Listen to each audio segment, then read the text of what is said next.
Oh man. Well, that being said, are you ready to play some what's more likely, but it's just the Rams? Oh yeah, let's do it. Okay. So I got a couple here for those of you who are new. I'll give a this or that situation, and we want to hear, between the two scenarios, which one you think is more likely to happen. They are all very Rams centric, and I actually want to start this one off by one that came in our chat from Porter here, and he said, "What's more likely? The Rams defense gets 9 sacks again, or less than that." I personally think it's more likely less than that. To be like the Seahawks offensive line has done so good that this entire year Sam Darnold has only taken 10 sacks total. Yeah. So if we were to get almost 10 sacks in one game, I mean, I wouldn't put it past the Rams defense. I just don't expect that many personally. Yeah, that's fair. That's fair. But yeah, Porter, thanks for putting that in. And if anyone Yeah. else is watching and if you want to put a what's more likely scenario in the chat, we'll do our best to put it up on screen and happy to engage in comments with this. So here I got 4 for you here. Okay. Right. Let's go. Number 1, what's more likely? Cooper Kupp is held under 100 yards or the Rams have over Jeez. 500 yards total offense? I think Cooper Kupp is going to be held under 100 yards. Has he had a game this year over 100 yards? He may have had one. I couldn't tell you. But I think it's gonna be what we were talking about earlier. I think Cooper Cup's gonna be more so annoying on those big, like crucial kind of things, like third downs or in the red zone. I don't think he's gonna go off for a ton of yards personally. Yeah, yeah, That's a no, good that's one. fair. 500 yards of offense would be insane against this defense. I love it. Strikers says both, and then Honestly, Melody says, "I think neither." yeah, that's a good one. I just think I personally think Cup's gonna be under 100 yards just because that's kind of been the pace this year that he's been on. Okay, fair enough. All right, maybe this next one will stump you guys a little bit more. What's Right. more likely? Sam Darnold throws an interception in the first half of this game, or Matthew Stafford throws a touchdown pass more than 50 yards. This is one of those hard ones because I want to say both. I really do want to say both. I know, but that's the point, right? I'm going to say, yeah, I'm going to say Matthew Stafford throws a touchdown more than 50 yards. I really get that feeling that we're going to see a deep touchdown.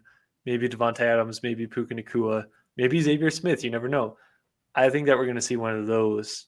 Yeah. But I could see a Sam Darnold interception. If I had to pick one, though, I think it's going to be Matthew Stafford throws a touchdown for more than 50 yards. Yeah, I could see it. I could see it. Stafford is inedible. Yes, striker. That's not the point of the game, right? You're supposed to. You're supposed to. You can't always pick both. You got to pick one. It's supposed to be a hard decision. That one was hard because I really Devin's also played the both game. Sheriff Joe's has to play Darnold pick. I think we get one on him their first or second drive. Yeah, I like that. I like it. That would be a huge momentum thing. Okay, I got 2 more here for you. Okay.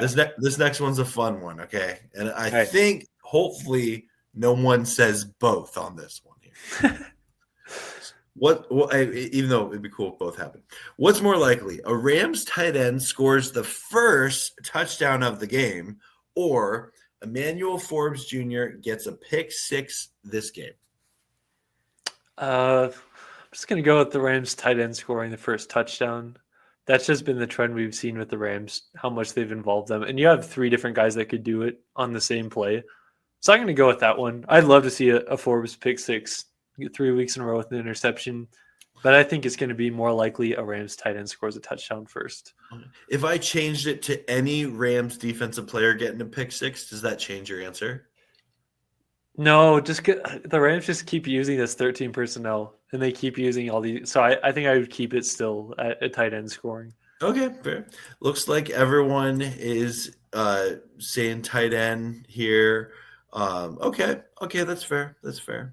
I could see a pick 6 though. I just think like if I had to put my money on one thing, it's like what's more likely in that scenario. I think like even just seeing a block and release touchdown by Higbee like would not surprise me at all. Yeah. I just think this Rams defense is due for a pick six at some point. Not Troy Reader though. I That's just for the Saints game. I'm still sad that didn't happen, but maybe my Troy Reader pick six dream just wasn't meant to be. Or maybe it's next year. Who knows? Okay, here's a fun one for you. Okay, everyone, some people might be sensitive for this next one here. Okay, that's All okay. right. What's more likely? Puka Nakua goes the entire game without going into the blue tent, or Kyron Williams rushes for over 100 yards. Again, both very likely, in my opinion. That's a good one. I'm going to say Kyron Williams rushes for over 100 yards. And it's Really? not that I think Puka is going to get hurt. I just think that this is going to be a good Kyron game. Yeah, that's fair. I just think that I there's always something with Puka of like Yeah. he get like and I think it's his style of play that there's someone that's always like, oh, get Puka in the like blue Yeah. net. Like we're gonna have to start calling it the Puka tent. But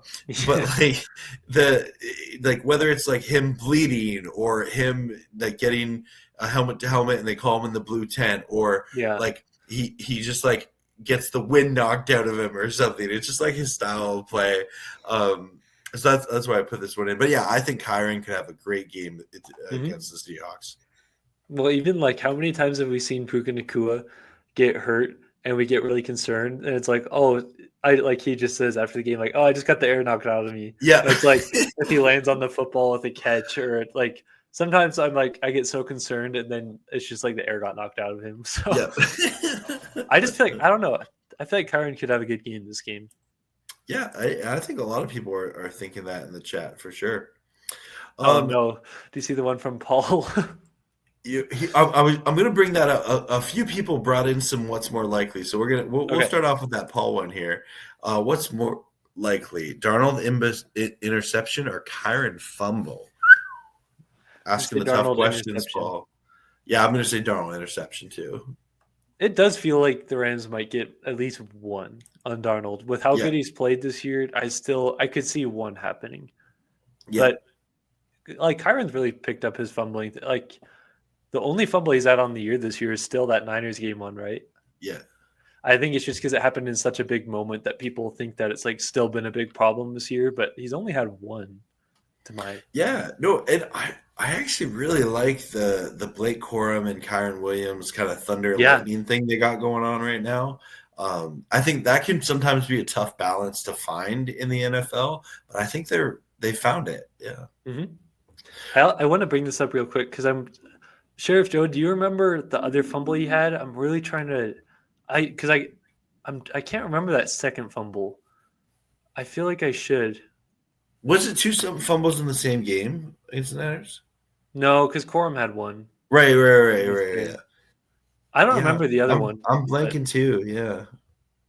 Help us out in the chat, guys, if you remember. Yeah. We definitely need the help there for sure. I like this one here. Is will Punchman Landman force another turnover this game?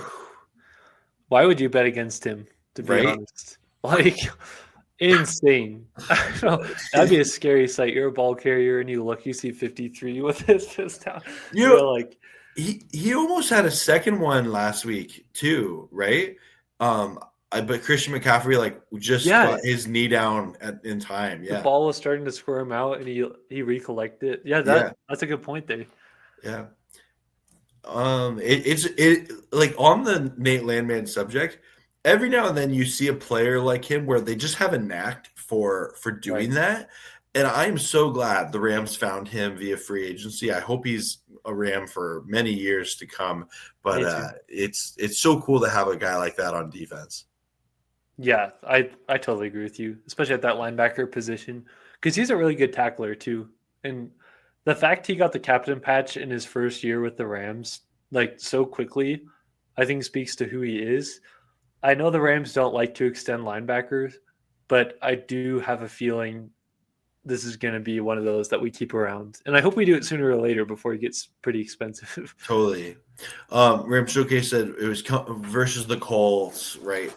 Yeah. So that one was weird because when you rewatch it and you see it in slow motion, the ball never got into Kyron's hands. Like he was touching it, but it never like actually got in correctly. That Yeah. one felt a little bit more like a misexchange between him and Stafford than it did like Kyron fumbling.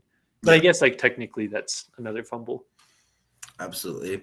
Well, everyone, we are coming to the end of our show here. It's been awesome hanging out with you all. Thanks for all your great comments and listening and watching, all that good stuff. Rams House, what do you got coming up in terms of content? Yeah. I will be clipping out the Over Rams action segment probably sometime around tomorrow for those who didn't catch it live. And hopefully we'll be doing a post-game reaction to the Rams Seahawks game. It's actually my mom's birthday on Sunday. So I Oh, want to make cool. sure she's like so we'll see if I have time to do that, but we are planning on doing that and then gonna do a game preview on Tuesday for the Cool. next Rams game.